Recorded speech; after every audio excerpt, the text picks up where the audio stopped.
অবশেষে বেনজিরের কুকর্ম ফাঁস, নিজে বাঁচতে হাসিনা সরকারকে ফাঁসিয়ে দিল বেনজির।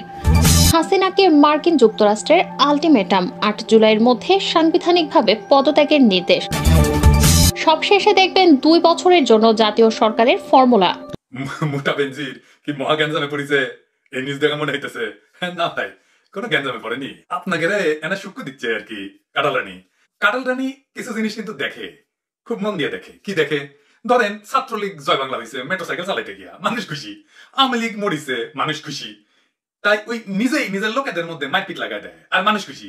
রোমান সাম্রাজ্যে গ্ল্যাডিয়েটারদের লড়াই হইতো, ফাইট হইতো, মানে যুদ্ধ লাগাই দেওয়া হইতো দুই দাসের।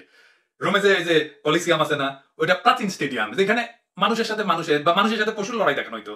আর ওই সময় গালা দিতে উন্মত্ত জনতাকে রুটি দেওয়া হইতো। এই কৌশলকে বলা হইতো ব্রেড অ্যান্ড সার্কাস। এতে সমাজকে নাকি নিয়ন্ত্রণ করা সহজ হইতো। মানুষের মধ্যে যখনই ক্ষোভ বাড়তো তখনই এই গ্ল্যাডিয়েটারদের লড়াই আয়োজন করা হইতো। বেনজির হাসিনার এক গ্ল্যাডিয়েটার, আমরা সবাই জানি। কি করে না, হাসিনার জন্য গুম করছে, খুন করছে, কত মায়ের বুক খালি করেছে। আর ক্ষমতার আদেশে কি নাকি বলছে, পলিটিক্যাল বক্তব্য দিছে, আমরা পরে দেখেছি এটা। হ্যাঁ, যে মাইয়ারে পছন্দ হয়েছে তার বিছানায় নিয়ে গেছে, তার সাথে ফুষ্টি নষ্টি করছে, নৈশকট করেছে হাসিনার জন্য। এই করতে গিয়া ও স্যাংশনও খেলো।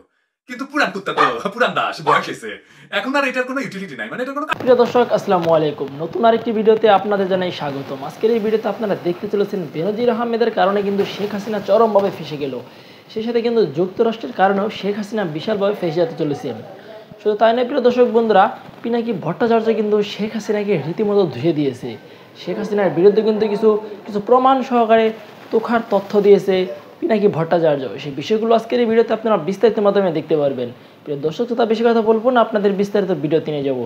বিস্তারিত ভিডিওটি দেখার আগে যারা এখন এই চ্যানেলে সাবস্ক্রাইব করে রাখেননি, এই চ্যানেলে সাবস্ক্রাইব করে পাশে থাকা বেল আইকনটি বাজিয়ে রাখুন।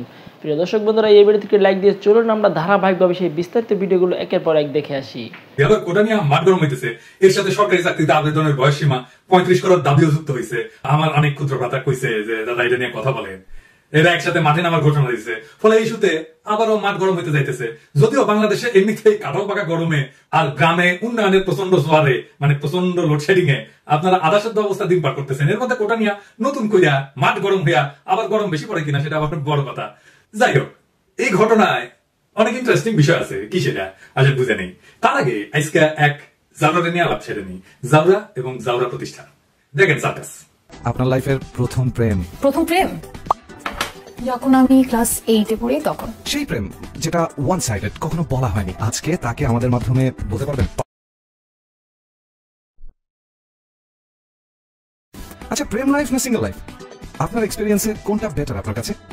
বোথ। এই সার্কাসে বিজ্ঞাপনটা দেখেন, এমপ্লয় সাহেব বড় করে দেখায় দেন কার বিজ্ঞাপন দিতেছে। আমাকে প্রথম আলো, ডাবর, এই প্রথম আলো, লেট, কালচারাল মাফিয়া, ছায়ানট, সবারই একটাই কৌশল। প্রথমে মাইয়ার মধু খালি, তারপরে ওই মধুর আকর্ষণে পড়ার আসে। এই মাইয়া ক্লাস 8 থেকে প্রেম করে, তো এই গল্প শুনাইতেছে, শোনাক, অসুবিধা নাই। কিন্তু ডাবর, এর মধ্যে ডাবর কেন? হ্যাঁ, মতিউর রহমান, ডাবর একেবারে পশ্চাৎ দেখান দেয় দিব। এই মাইয়া তোমাকে না কইছি না যে ইন্ডিয়ান পণ্য থেকে দূরে থাকবা, কানে কথা যায় না, কুরকুরানি বেশি, কুরকুরানি ওষুধ করে আমার কাছে আছে। বাংলাদেশে যদি করে কন্যা খাবার চাও, গণমানুষের বিরুদ্ধে দাঁড়াবে না, দিন একরকম করে থাকবে না। আর এইটা প্রথম আলোর ছবিটা আরেকবার দেখান তো, দোরাই স্বামীর লগে নিকা বসিচ্ছে, চুক্তি করছে। এরকম কত চুক্তি যে আছে প্রথম আলোর ইন্ডিয়ার সাথে কে জানে। বাংলাদেশ ধ্বংস করার মিডিয়া কারিগর দুটা, একটা মতিউর রহমান আর একটা ডেইলি স্টার, মাহফুজা নাম। এরাই 111 ঘটায় হাসিনারে আনছে। যেদিন হাসিনা পড়বে সেদিন প্রথম আলো ডেইলি স্টার অফিসে দখল না লাগবে, কলে পাশা লাথি দিয়ে সব বাইর করে দিবেন। তারপরে কি করা লাগবে আমি কয়ে দেবো। এই দুইটাই জাউরা, এই দেন তো দেন, ঠকাশ করে মেরে দেন। আর ওই যে ভারত বন্ধু পেলাম কয়টা, আর একটা পেলাম, তাই না? হ্যাঁ, আগের গুলোর সাথে দেখান অপূর্ব, জান্নাতুল পিয়া, মেজাবিন, আব্দুল নূর তুষার আর এ তানজিন তিশা। এখন আমার পুত্র মাথাটা কবে যে মায়াদের বয়কট করলে বাকি থাকবে কে? কেউ তো বাকি থাকবে না, না থাকাই তো উচিত। হ্যাঁ, এই বালগুলোরে দেখা লাগবে কে? না আছে চেহারা, না আছে ফিগার, না জানে অভিনয়। এই যে জান্নাতুল পিয়া, ফিগার তো সরিষার তেলের বোতলের না কার। হ্যাঁ, দেখেছে ছবি, দেখেছে জায়গা মতো দাঁড়িয়েছে আর কি। হ্যাঁ, ড্যাডি অফ দ্য নেশনের। হ্যাঁ, তো দেখবে যখন তখন এই মার্গট রবি দেখবা, গ্যাল গাডেদের দেখবা, স্কারলেট জোহানসনের দেখবা। হ্যাঁ, এইসব জলে দেখার দরকার আছে। এখন পুত্র ভাতরা কবে দাদা আপনি কে করে জান্নাতুল পিয়া ফিগার দেখেছেন? দেখেছি, শুধু দেখি না, ম্যাপও লিছি। বাংলু সেকুলাররা ওই যে প্রগতিশীলতা বেছে না, এরা গ্ল্যামার বেছে। প্রগতিশীলতার এদের গ্ল্যামারের দেবো, আর এটাই রাজনীতি। যাই হোক, কোটা প্রসঙ্গে আসি। কানাল রানীর ক্ষমতার চরিত্র এবং তার দেশ শাসনের ধরন বোঝার জন্য এই ঘটনাটা একটা অতি উৎকৃষ্ট উদাহরণ। কানাল রানীর তো গুণে শেষ নাই। এই ঘটনা তার কিছু পুরানা গুণ আবার নতুন করে প্রকাশ পাইতেছে। এই কানাল রানীর কর্তৃত্ববাদী শাসনের কথা গোটা দুনিয়া জানে। হাসিনা 15 বছর শাসন আমলে অনেকবারই তাদের বেকায়দায় পড়তে হয়েছে। জনগণের দাবির মুখে তার অবস্থান পরিবর্তন করতে বাধ্য হয়েছে বেশ কয়েকবার। যেমন নিরাপদ সড়ক আন্দোলনে সড়ক আইনের কিছু সংস্কার হয়েছিল, বেসরকারি বিশ্ববিদ্যালয় থেকে ভ্যাট আদায় বাতিল হয়েছিল এবং সরকারি চাকরিতে কোটা ব্যবস্থা বাতিল করা হয়েছিল। হ্যাঁ, কিন্তু অবাক করা বিষয় হইলো যেগুলো সবগুলোই আবার ধীরে ধীরে ফেরত আসতেছে। আপনি কুত্তার লেজ যদি 100 বছরের চুঙ্গার মধ্যে বইটা রাখেন না, তো তারপরে যখনই ছেড়ে দিবেন আবার দেখবেন পাকা হয়ে গেছে। বিশ্বাস না আপনি ট্রাই করে দেখতে পারেন। অবশ্য ট্রাই করার দরকার নাই, লিগের দিকে তাকাইলে এটা বুঝবেন এই লিগ হইতেছে কুত্তার লেজ। তো এই জন্য কুত্তার সাথে এদের এত ভাব ভালোবাসা হয়, বুঝছাও? হ্যাঁ, ওই যে পোলাটা দেখেন না, ওই যে হাসিনা পোলা, হ্যাঁ, ও কুত্তা প্রেমী। হ্যাঁ, কুত্তা লিয়ে বসে থাকে, কুত্তাটা খুব সুন্দর আছে। তো যাই হোক, ওই জনগণের আন্দোলনের মুখে এগুলো যেগুলো মেনে নিছে বলে এতদিন আপনারা মনে করছিলেন, তার সবই কিন্তু একের পর একটা এখন ফেরত আসতেছে। আন্দোলনের মুখে কাউয়া কাউয়া কাদের হয়েছে, কাউয়া কাউয়ার সামনে জোরে দেন, আরো জোরে দেন, আরো জোরে দেন, কান কাটে দেন। হয়েছে ওই যে সড়ক আইনে কইছিল না, যে সড়ক আইনে যে কঠিন কঠিন বিধানগুলোর যুক্ত করার ঘোষণা দিছিল না, সেগুলো ইতিমধ্যে শিথিল করা হয়েছে। কিন্তু জানেন, উচ্চ আদালতে ভ্যাট প্রত্যাহারের ঘোষণা বাতিল হয়েছে। সবশেষে কয়েকদিন আগে উচ্চ আদালত সরকারি নিয়োগের ক্ষেত্রে এই মুক্তিযোদ্ধা কোটা বাতিল সংক্রান্ত পরিপত্রে অবৈধ ঘোষণা করছে। মানে হইল হাসিনার তার লেসপেন্সারদের মুখের কথা কোনো দাম নাই, ওর গুয়া দিয়ে রক্ত আর মুখ দিয়ে বিচার হতে পারে। আপনি শয়তানকে বিশ্বাস করতে পারেন, কিন্তু এদের বিশ্বাস করলে চিরতরে ধরা খেবেন। শয়তানও ওদের গরু মানে, কিন্তু আমরা ঠিকই ওদের চালমি ধরে ফেলতে পারি। যাই হোক, কোটায় আবার ফিরে আসি। স্বাভাবিকভাবে এই রায়ের পরে সমাজে প্রতিক্রিয়া শুরু হয়েছে, দেশে বিভিন্ন শিক্ষাঙ্গনের প্রতিবাদী মিছিল মিটিং আবার শুরু হইতেছে। তো এবার আসেন একটু আগে ফিরে আসি, অনেকে হয়তো জানেন না কোটা সংস্কার আন্দোলন সম্পর্কে, একটু ফিরে দেখি। আওয়ামী লীগ সরকার ক্ষমতা আসার পরে যে কয়েকটা গণদাবি তাদেরকে পিছু হতে বাধ্য করছিল, তার মধ্যে অন্যতম ছিল কোটা বাতিলের দাবিতে আন্দোলন। কিন্তু আন্দোলনটা কোটা বাতিলের দাবিতে করা হয় না, কিন্তু তারা শুরু থেকে চাইছিল কোটা সংস্কার। কোটা বাতিল আর সংস্কার এই দুইটার মধ্যে কিন্তু পার্থক্যটা মনে রাখতে হবে। আন্দোলনের নামই ছিল কোটা সংস্কার আন্দোলন, কিন্তু আন্দোলন যখন সারা দেশে ছড়ায় পড়ে, সরকার অন্য অবস্থান থেকে সরে আসতে বাধ্য হয়। কানাল রানীর সবকিছুতে ক্রেডিট নেওয়ার অভ্যাস আছে, তাই তখন সে কোটা বাতিলই করে দিছিল। তখন আন্দোলনকারীরা ভাবছিল, আরে বা, চাইলাম সংস্কার করে দিল বাতিল, হ্যাঁ, চাইছিলাম পিস্তল দিল কামান। কিন্তু এখন আবার হাইকোর্টের রায়ের মাধ্যমে কোটায় বাতিলকে অবৈধ ঘোষণা করে বহাল রাখার আদেশ দেওয়া হয়েছে। জার্মানিটা দেখেছেন? ফলে কোটা নিয়ে আবার আন্দোলন শুরু হইতেছে। এই বিষয়ে আমরা আজকে বিস্তারিত কথা বলার চেষ্টা করব। আদালতের মাধ্যমে নানা ইত্রামির বাস্তবায়ন এই আমলে প্রায় শিল্পের পর্যায়ে পৌঁছে গেছে, হাসিনা নিয়ে গেছে। এক একটা হারামি কোর্টকে, হাইকোর্টকে পুরাই মুজিব কোর্ট বানাই ফেলছে। এই দেখেন, ডেলি স্টারের বিশাল প্রগতিশীলটারে আস্তে আস্তে জামিন দিয়ে দিচ্ছে, বুঝছাও? এটা শিশু নির্যাতন। এটা নিয়ে এর আগে একটা ভিডিও কথা বলছিলাম, কিন্তু এই যে ভিডিওটা আদালতের ক্রিমিনাল অ্যাক্টিভিটির এইটা একটা নিদর্শন হয়ে থাকলো। সময় মতো ওদের ধরা হবে, এটা নিয়ে এখন আর বিস্তারিত কইলাম না। যাই হোক, কোটা প্রসঙ্গে বিস্তারিত করার আগে 2018 সালে শুরু হওয়া এই আন্দোলনের পটভূমি আমরা একটু দেখে নিই, কারণ এখনকার অনেক যুবক তরুণ সেই সময় আরো অনেক ছোট ছিল, হয়তো পুরো বিষয়টা এখনো জানেন না। আসলে এটা আবার দেখে নিই। হাসিনার পোশাক উত্তাগুলা যত উন্নয়নের ঢোল বাজাক না কেন, সীমাহীন বেকারত্বের ফলে তরুণদের মনে ব্যাপক অস্থিরতা, হতাশা আর ক্ষোভ আছে। এর মধ্যেও তারা দেখবেন যে খাইয়া না খাইয়া একটা চাকরির জন্য দিন রাত চেষ্টা করে। ঢাকা বিশ্ববিদ্যালয়ের লাইব্রেরির সামনে যে বিশাল লাইন দেখা যায় না, এটা নিয়ে কিন্তু অনেক ট্রোল হয়। কিন্তু একটা চাকরি ছাড়া যার জীবন অন্ধকার, পরিবারের সদস্যদের দায়িত্ব যার কাঁধে, যার প্রেমিকার বিয়ে হয়ে যাবে, নিজের ক্যারিয়ার ঠিক না হইলে, তার বাস্তবতা তো আমরা অনেকে বুঝতে পারবো না। একটা দেশে উচ্চ শিক্ষা নিয়ে সবাই জ্ঞান চর্চার দিকে যাবে না, উচ্চ শিক্ষার চাকরি না, প্রধান হওয়া উচিত যে জ্ঞান। কিন্তু আমাদের দেশে সমাজে কেউ গাছতলায় আর কেউ পাঁচতলায় যাবে, যেটা কি দিয়ে নির্ধারিত হয়? জ্ঞান দিয়ে নির্ধারিত হয় না। এটা ঠিক হয় ধান্দা দিয়া, সাটার ধান্দা, সাটার যোগ্যতা, মামা খালুর দৌড়, এগুলো দিয়ে ঠিক হয়। তাই একটা সাধারণ ছাত্র পড়ার পাঠ চুকায় ফেলার আগেই বিসিএস এর দিকে ঝোঁকে, তাতে ক্ষমতার সুবিধা নেওয়ার চাইতে একটা নিরাপদ জীবন চাওয়ার বাসনায় বেশি থাকে, অন্তত প্রথম দিকে।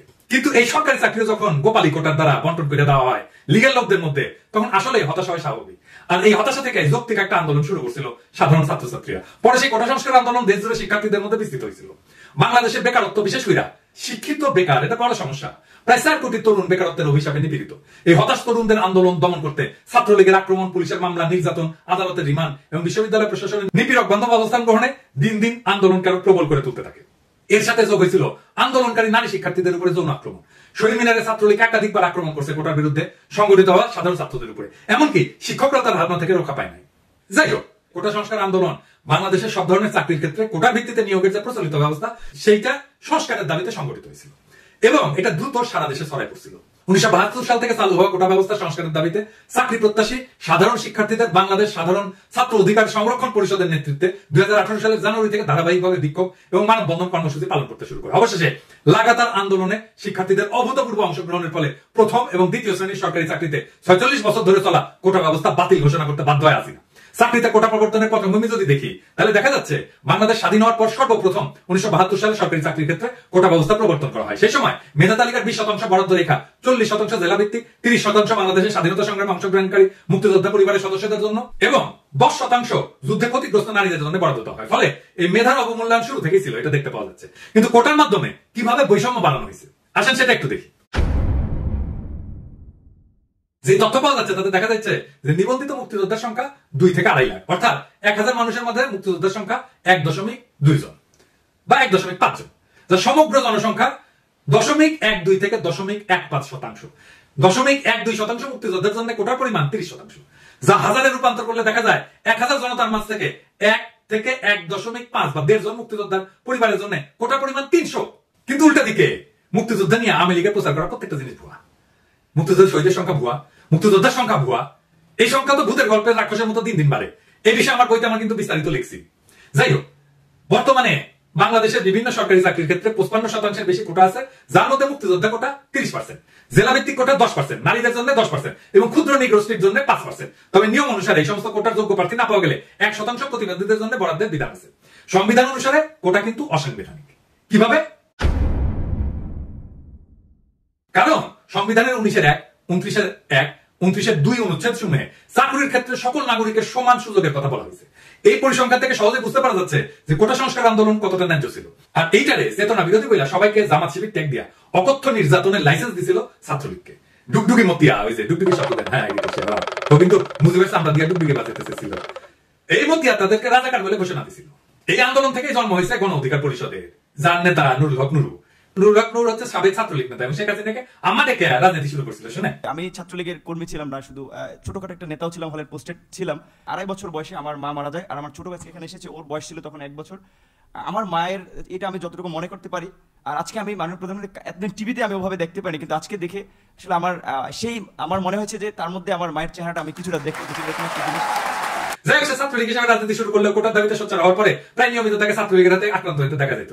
ছাত্রলীগের মাইক খাইতে খাইতে খাইতে খাইতে পোলাটা নেতা হয়ে গেল। যাই হোক, এটা নিয়ে ভিডিও করছি, আর বেশি কিছু কই না আর কি। হ্যাঁ, তো আমি যা মূল্যায়ন করছিলাম সেই মূল্যায়নকে আমি এখন সঠিক বলে মনে করি। পোলাটা বড় হয়ে সুলতান মনসুর হবে, ওটা নিয়ে কথা না কই, আমরা কোটার বিষয়ে থাকি আর কি। ওই আন্দোলন চলার সময় ডুগডুগি মতিয়া যখন ওদের রাজাকারের বাচ্চা বলছিল, আর তখন আন্দোলনের নেতারা শেখ মুজিবের সঙ্গে উৎসাহ করে আবেগে প্রতিবাদ করছিল। তখন বিবিসি একটা সংবাদ করছিল, তাতে প্রশ্ন করা হয়েছিল যারা এই আন্দোলনের মূল সংগঠন তাদের রাজনৈতিক পরিচয় কি। নূর কইছিল যে তাদের অনেকে বিভিন্ন রাজনৈতিক ছাত্র সংগঠনের সঙ্গে জড়িত ছিলেন বা আছেন, কিন্তু আন্দোলনটি সম্পূর্ণই অরাজনৈতিক। এটা হলো অরাজনৈতিক আন্দোলন। এটা রাজনীতি, এটাই ওই বুঝে না, ও এখন রাজনীতি করে। কোটা সংস্কার বা কোটা বাতিলের আন্দোলন যে রাজনীতি, সেটা সে কইতেছে এটা অরাজনৈতিক। চিন্তা করো, এই কয় যে আমি আগে ছাত্রলীগের রাজনীতির সঙ্গে যুক্ত ছিলাম, এখন কোনো দলের সঙ্গে নাই, অন্য অনেকে হয়তো অন্য কোনো দলের সঙ্গে থাকতে পারেন, কিন্তু আমাদের আন্দোলন একেবারে অরাজনৈতিক। এর পেছনে কোনো রাজনৈতিক ষড়যন্ত্র নাই। যদি থাকতো তাহলে আমরা অনেক আগে সহিংসতার পথ বেছে নিতে পারতাম, কিন্তু আমরা শুরু থেকে একেবারে শান্তিপূর্ণ উপায়ে আন্দোলন করতেছি। তার মানে রাজনীতি মানে সহিংসতা। ওই কয় তুই তো এখন রাজনীতি করে, তুই কি সহিংসতা করে? তো পরে যখন প্রশ্ন করা হয় তাদের আন্দোলন যদি এতটাই অরাজনৈতিক হবে, তাহলে মিছিলে কেন তারা শেখ মুজিবুর রহমানের ছবি বহন করে? মানে শেখ মুজিব অরাজনৈতিক, কেউ চাও। তখন এই নূর কইছিল যে বঙ্গবন্ধু হচ্ছেন বাংলাদেশের স্থপতি। এটা যদি কেউ সামনাসামনি স্বীকার নাও করে, মনে প্রাণে কিন্তু বিশ্বাস করে। তার নেতৃত্বে বাংলাদেশ স্বাধীন হয়েছে, তিনি বৈষম্য মুক্ত সমাজের স্বপ্ন দেখছে। আমরাও বৈষম্য দূর করার আন্দোলন করছি, সেই জন্যই আমরা তার ছবি নিয়ে মিছিল করিচ্ছি। বুঝেন অবস্থা? বৈষম্য মুক্ত মহান নেতার আমলে মানুষ না খেয়ে মরছে। 74-এর দুর্ভিক্ষ কি এমনি হয়েছে? আমরা বানাই কই বাসন্তের জাল পড়া ছবি কি মিশা? এই বুঝ নিয়ে রাজনীতি করে, তাহলে আপনি তারা কি করবেন? ফলে এই আন্দোলন যে সফল হবে না, এটাই স্বাভাবিক। কেন এটা সফল হইতো, এটা পরে আবার একটু করার চেষ্টা করুন। ওই সময় নূরের সাথে যোগাযোগের চেষ্টা করছিলাম, কথা বলার চেষ্টা করছিলাম, পাত্তাই দেয় না, কথাই পায় না, এতই রুয়াবোর।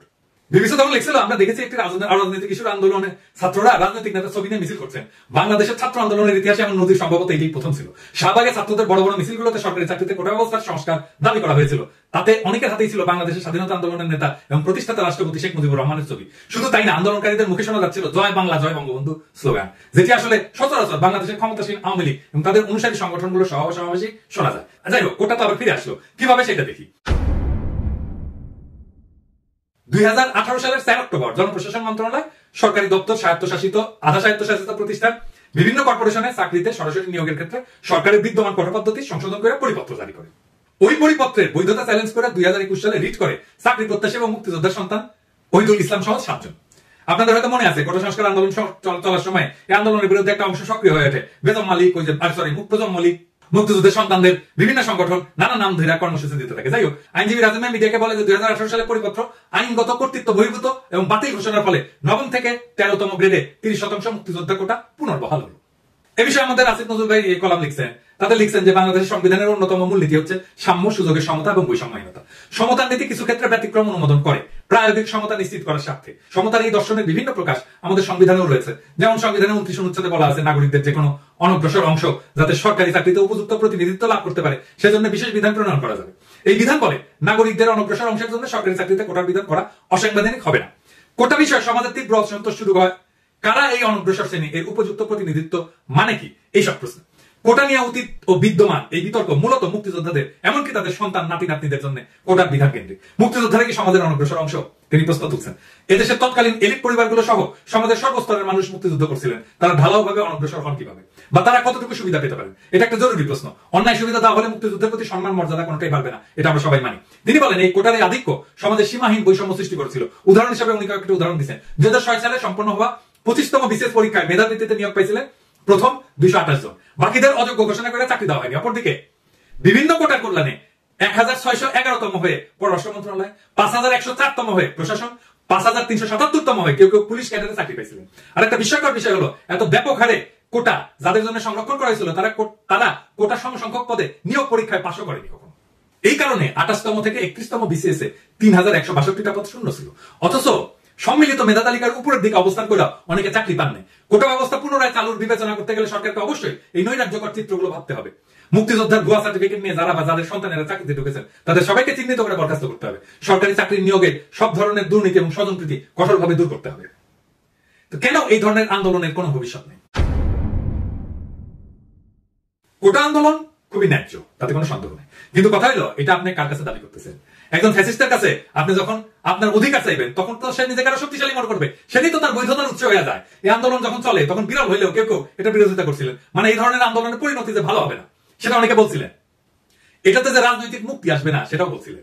এই আন্দোলন থেকে যে নেতা দল তৈরি হয়েছে তারাও জনগণের রাস্তা এবং আবেগকে অপমানিত করছে। কারণ এটা শুরু থেকেই লেনিনের ভাষায় একটা কথা আছে, পেটি বুর্জোয়া আন্দোলন। পেটি এটা একটা ফ্রেঞ্চ ফরাসি শব্দ, পেটি মানে ক্ষুদ্র, ছোট, ক্ষুদ্র স্বার্থের জায়গা থেকে আন্দোলন।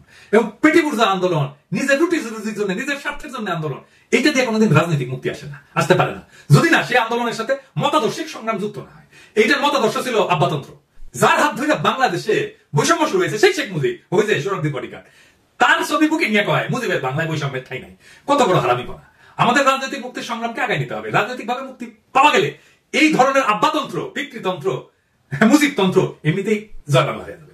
যেটাকে বলি যক্ষা ভালো হইলে কাশি এমনিতেই ঠিক হয়ে যাবে। কিছু ইস্যুভিত্তিক আন্দোলন করে হুজুগ তুলে সুলতান মনসুর টাইপের নেতা সামনে আসলে আমাদের মুক্তি আসবে না। তাই আমাদের দাবি ভারত এবং তাদের সহযোগীদের হাত থেকে বাংলাদেশকে রক্ষা করে একটা গণতান্ত্রিক রাষ্ট্র তৈরি করা, যাতে আর মুক্তিযুদ্ধের ব্যবসা করার সুযোগ না থাকে। চেতনার নামে দেশের সর্বনাশ করতে কেউ যেন না পারে সেই শক্তিশালী প্রতিষ্ঠান তৈরি করা হবে। অসহায় বেকার প্রজন্ম থেকে আগামী প্রজন্ম যেন আত্মশক্তি নিয়ে বলিয়ান হয়ে বড় হইতে পারে তেমন একটা দেশ গঠনের ঐতিহাসিক সংগ্রামে আপনারা লিপ্ত আছেন। কিন্তু ইতিমধ্যেই এই লড়াইকে জয়যুক্ত করেন। এই মাঠের লড়াই নামে আমাদের ভাইরা খায় না খায় ভারতীয় পণ্য বয়কটের আন্দোলন করতেছে।